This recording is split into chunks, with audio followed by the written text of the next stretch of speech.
오늘의 주요 뉴스입니다. 이번 파리올림픽에서 한국은 금메달 13개와 은메달 9개 등을 따면서 종합순위 8위에 오르는 깜짝 성적을 거뒀습니다. 선수들의 맹활약 뒤엔 우리 기업들의 후원이 있어 가능했다는 분석이 나옵니다. CJ제일제당이 이번 파리올림픽에서 비비고 시장을 열고 K푸드 알리기에 나섰습니다. 매일 준비한 500인분이 4시간 만에 품절됐는데 비결이 뭔지 알아봅니다. 손태승 전 우리금융그룹 회장 일가의 350억 원 규모 부적정 대출이 밝혀지면서 우리은행의 내부 통제 부실이 수면 위로 드러났습니다. 임종용 회장이 사과했지만 여러 의혹이 제기되며 사태가 커지고 있습니다. 최근 아파트 지하 주차장에서 전기차 화재 사고가 발생하면서 전기차에 대한 공포가 확산되고 있습니다. 국내 완성차 업체들이 배터리 제조사 공개에 나섰고 정부도 대책 마련에 분주한 모습입니다.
시청자 여러분 안녕하십니까? 8월 12일 월요일 생경제 라이브 시작합니다. 첫 소식입니다. 17일간의 파리올림픽 대장정이 막을 내렸습니다. 한국은 금메달 13개, 은메달 9개, 동메달 10개로 종합순위 8위에 올랐습니다. 88 올림픽 이후 최다 메달로 144명의 소수정예로 일군 역대급 성적입니다. 선수들의 맹활약 뒤엔 우리 기업들의 든든한 후방 지원이 있었습니다. 김혜영 기자입니다. 현대차그룹의 40년 뚝심이 한국 양궁을 세계 최강으로 이끌었습니다. 국가대표팀은 양궁 전 종목 금메달 석권이라는 신화를 썼습니다. 한국 양궁의 키다리 아저씨로 불리는 정의선 회장의 과감한 지원과 공정한 경쟁이 빛을 냈습니다. 현대차그룹의 최첨단 기술 지원은 선수들의 경기력 향상을 이끌었습니다. 개인 훈련용 슈팅 로봇을 개발해 1:1 경기 감각을 향상시키고 다중 카메라 지원은 완벽한 슈팅 자세 분석을 도왔습니다.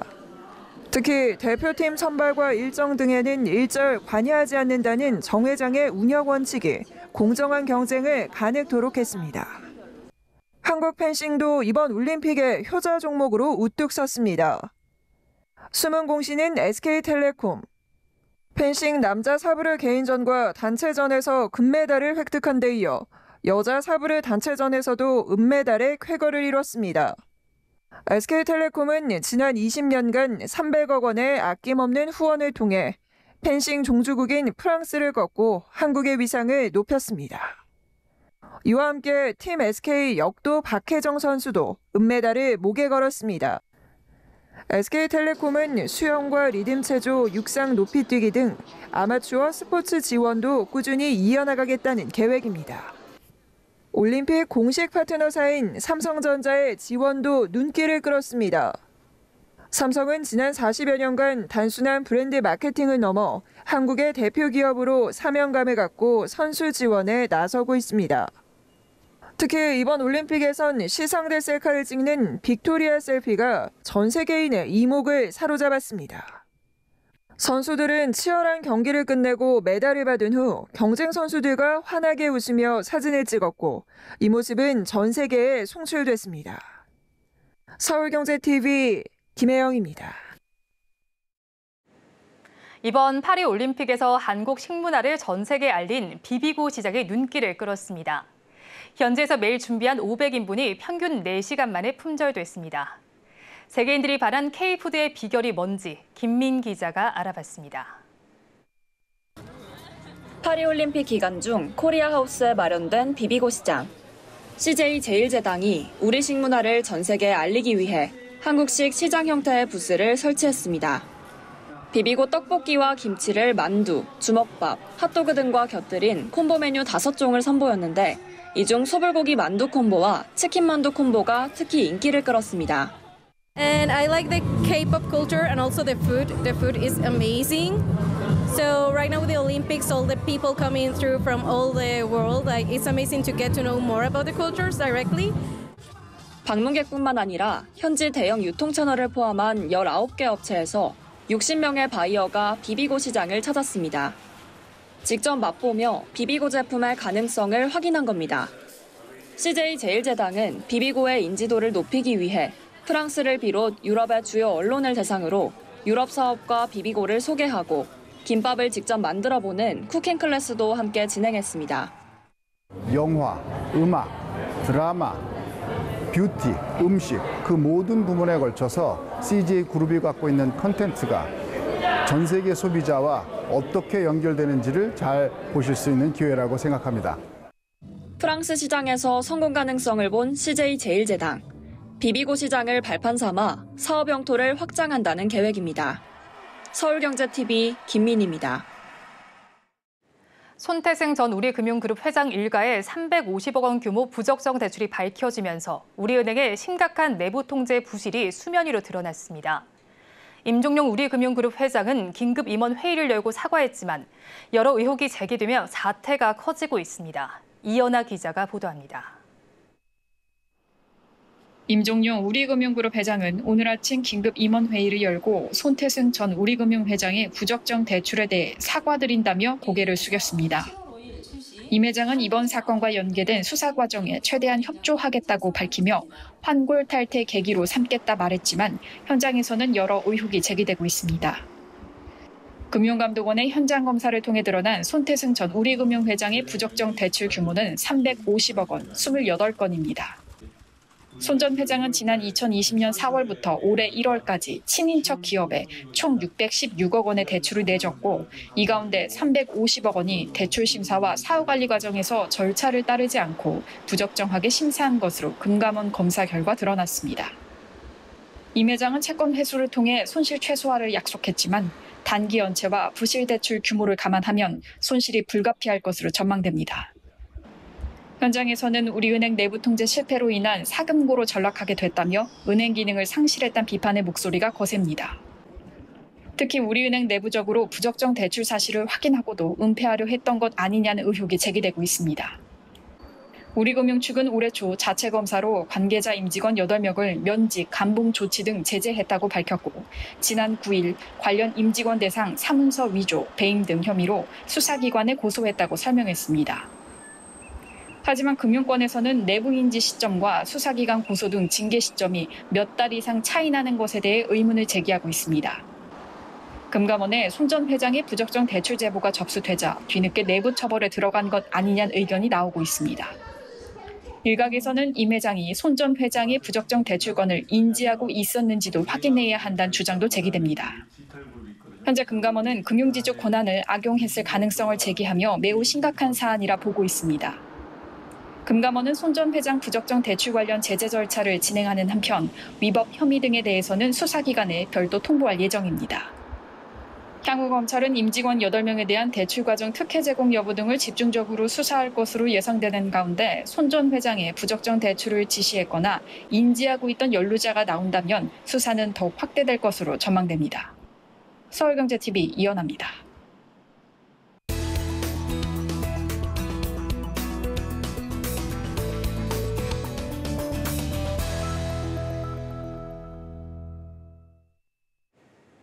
최근 아파트 지하 주차장에서 전기차 화재 사고가 발생하면서 전기차에 대한 공포와 우려가 확산되고 있습니다.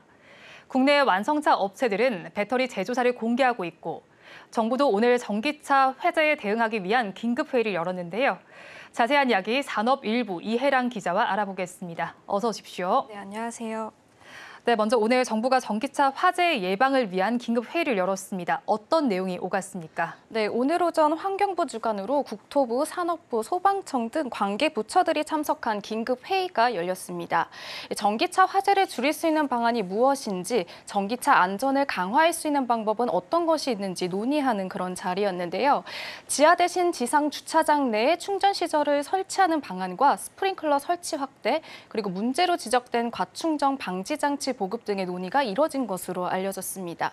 특히 이달 1일에 불이 났던 벤츠 EQE는 중국 파라시스 배터리를 사용한 것으로 알려지면서 소비자들은 전기차에 어떤 배터리가 사용됐는지 공개해야 한다는 그런 입장인데요.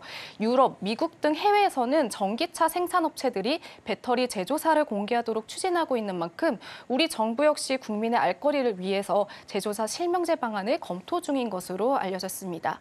정부는 오늘에 이어 내일도 회의 주체를 국조실로 격장해서 전기차 화재와 관련된 논의를 이어간다는 방침입니다.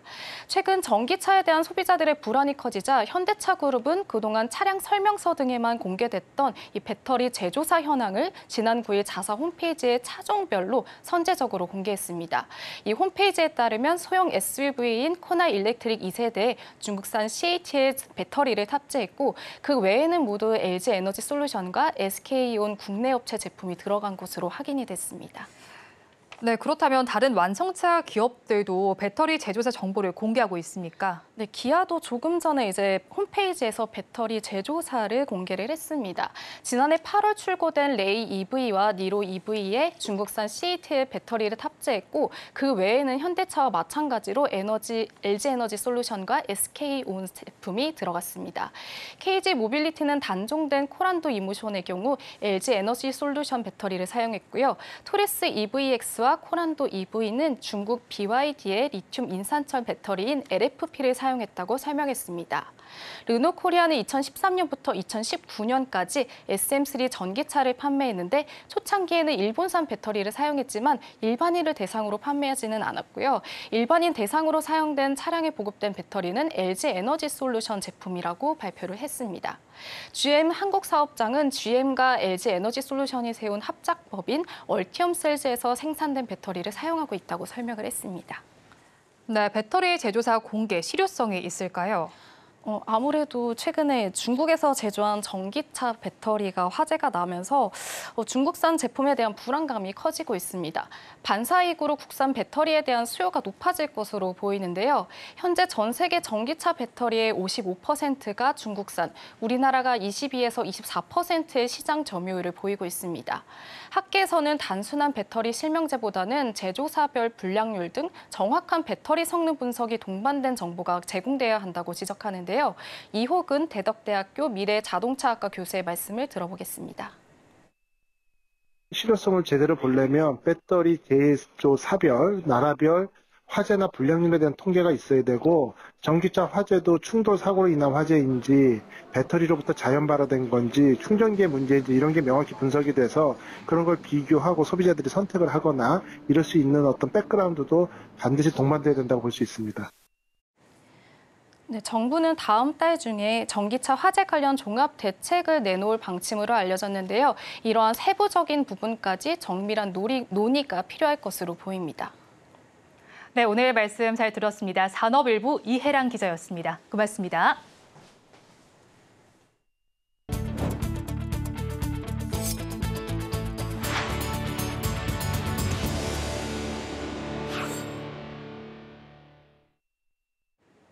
하나금융지주와 금융감독원 등 민간이 힘을 합쳐 청소년 불법 도박 근절을 위한 협력 프로젝트를 추진합니다. 하나금융은 지난 9일 서울 마포구 H펄스에서 청소년 불법 도박 예방, 치유를 위한 프로젝트 선포식을 개최하고 향후 3년간 100억 규모 사회공헌 사업을 추진합니다. 이번 사업은 하나금융과 한국도박문제예방치유원과 공동으로 추진하고 금감원, 사행산업감독위원회, 경찰청, 서울시 교육청이 참여합니다. 하명주 하나금융회장은 선포식에서 불법 도박으로부터 청소년을 지켜내기 위해 종합적 접근이 필요하다며 다양한 사업 진행을 통해 청소년 도박 예방을 위한 사회 안전망 구축에 앞장서겠다고 밝혔습니다. 하나금융은 청소년 대상 도박 예방과 교육, 도박 근절 캠페인, 치유 상담 지원, 대국민 홍보를 위해 향후 3년간 100억 원가량을 투입한다는 계획입니다.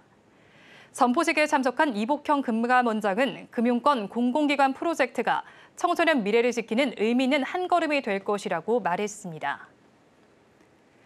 티웨이 항공이 국내 저비용 항공사 최초로 유럽을 취항하면서 업계의 주목을 받고 있습니다.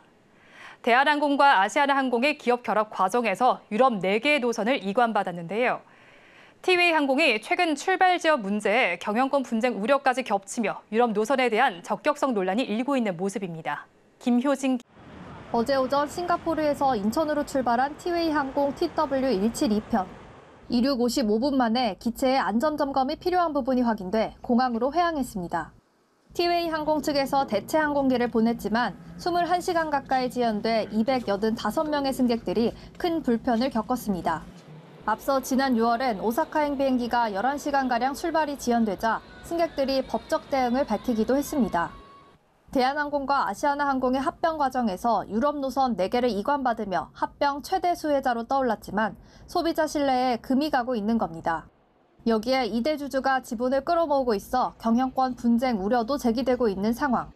항공사의 중요한 부분은 이제 고객의 충성도거든요. 이탈할 수 있는 그런 좀 여지가 생기는 거죠. 여러 가지 좀 성장 모멘텀이 필요한 때 이제 경영권 분쟁이 발목 잡힐 수 있는 그런 상황인 것이고. 실제 지난 5일 대명 소노그룹은 지주사 소노인터내셔널과 대명 소노시즌을 통해 티웨이 항공의 지분 총 26.77%를 획득했습니다. 최대 주주인 예림당과 티웨이 홀딩스의 지분율은 29.99%로 2.97%포인트 차이로 좁혀졌습니다. 업계에선 대명 소노그룹이 항공업 진출을 위해 티웨이 항공 경영권 확보에 나선 것이란 해석을 내놓고 있습니다. 티웨이 항공 측은 최대 주주 관련해선 따로 입장이 없다며 말을 아꼈습니다. 또 출발 지연과 관련해선 안전 운항을 위해 전면적인 투자와 전사적 개선 작업을 진행 중이라고 해명했습니다. 하늘길을 넓히고 있는 티웨이 항공. 고객 신뢰 회복과 경영권 분쟁 우려를 어떻게 풀어갈지 주목됩니다. 서울경제TV 김유진입니다. 저축은행들이 속속 예금 금리를 올리면서 수신구 확대에 나섰습니다. 기준금리 인하 기대감에 시중은행은 금리를 낮추고 있지만 저축은행은 정반대 행보를 보이고 있는데요. 그동안 건전성 관리를 위해 여수신을 줄여온 저축은행이 대출 영업력 확대를 위한 몸집 정상화에 돌입한 것으로 풀이됩니다. 김도화 기자가 전합니다. 일부 대형 저축은행들이 예금금리 인상에 나섰습니다. 상상인 저축은행의 1년 만기 정기예금 금리는 오늘 기준 연 3.81%, 지난 6월 같은 날과 비교하면 0.21%포인트 올랐습니다. 에큐온저축은행은 1년 만기 정기예금 상품 금리를 지난달 3.55%에서 이달 3.85%로 인상했습니다. 웰컴저축은행도 3.60%였던 1년 만기 정기예금 금리를 지난 6월 말 3.75%까지 올린 뒤 유지하고 있습니다. 저축은행 중앙회 소비자 포털에 따르면 오늘 기준 저축은행의 12개월 만기 정기예금 평균 금리는 3.65%. 대형 저축은행들이 예금 금리를 평균치보다 높이기 시작하면서 중소형사로 확대될 가능성이 커지고 있습니다. 저축은행은 예금 수신으로만 자금을 조달하기 때문에 대출을 늘리기 위해서는 수신 자금이 필요하기 때문입니다. 혹시 모를 대출을 대비해서 그럴 수도 있다. 자금을 좀 만들어 놓는다. 고객 돈을 좀 잡는다. 결국에는 이제 우리가 이제 있던 그 상징적인 신호로 지금 금리 인하를 때 이제 시장이 좀 좋아지지 않겠냐? 뭐 이런 거 기대 심리가 반영이 된 거겠죠. 앞서 저축은행은 고금리가 장기화하면서 건전성 관리를 위해 여수신 규모를 크게 줄였습니다. 지난 5월 말 기준 저축은행의 여신 잔액은 1년 전보다 9.88% 줄었습니다. 같은 기간 수신 잔액 역시 10% 넘게 축소했습니다. 미국 연방준비제도가 다음 달부터 금리 인하를 시작할 것이라는 전망이 우세해지면서 하반기 영업 확대를 위한 저축은행들의 수신 확보 경쟁이 본격화할 전망입니다. 서울경제TV 김도아입니다. LG전자가 다양한 예술 분야와 협업해 올레드 TV의 작품을 담는 프로젝트를 이어가고 있습니다. 디지털 캔버스가 된 올레드 TV의 혁신적인 가치를 알리고 문화예술도 후원한다는 취지인데요. 이번엔 국립현대미술관과 손잡고 현대미술의 예술적 가치를 관람객들에게 알린다는 계획입니다. 이수빈 기자입니다. 화려한 예술 작품이 화면 속에서 움직입니다. 이 작품의 캔버스가 된 건 LG 올레드 TV. LG전자가 국립현대미술관과 손잡고 전시 후원에 나섭니다. 내년부터 3년간 국립현대미술관 서울관 내 2개 층을 아우르는 공간인 서울박스에서 국내외 예술가와 협업해 창의적인 작품을 선보일 계획입니다. 국립현대미술관은 연간 300만 명이 넘는 관람객이 방문하는 곳으로 이번 협약으로 LG전자는 차별화된 디스플레이 기술력을 자연스럽게 선보일 수 있을 것으로 기대하고 있습니다. LG전자는 지난 2021년부터 세계적인 아트페어인 프리즈의 글로벌 파트너로 참가해 예술 분야 접점을 늘려오고 있습니다. 최근에는 필리핀 국립미술관과 협업해 디지털 캔버스로 올레드 TV를 활용하기도 했습니다.